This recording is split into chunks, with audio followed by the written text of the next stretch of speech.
Senator Lito Lapid, nakiramay din sa pamilya ng mga Pinoy na nasawi sa Vancouver, Canada.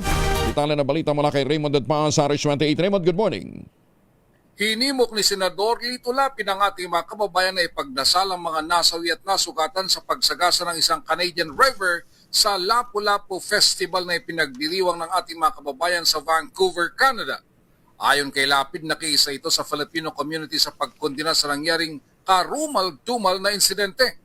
Nanawagan ito sa mga otoridad sa Vancouver, Canada na masusing imbestigan ang pangyayari at mabigyan ng hustisya ang mga nasawi. Sa pinakauling report ay 11 na ang namatay at may ilan pang mga nasa ospital. Hawak naman na Vancouver Police ang 30 taong gulang na suspect na sinasabing may problema sa pag-iisip. Narito si Senador Lito Lapid. Nakikiramay po ako dyan sa nangyari dyan sa Vancouver, dyan sa Lapu-Lapu Festival.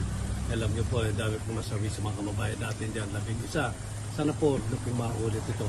At ay pagdasal po natin ang ating mga kababayan, lagay po sila ng ating Panginoon lagi sa kaligtasan. Ingat po kayo sa lahat. Maraming salamat po. Ito si RH28 Raymond Dadpas para sa DZRH, una sa Pilipinas, una sa Pilipino. Maraming salamat, Raymond.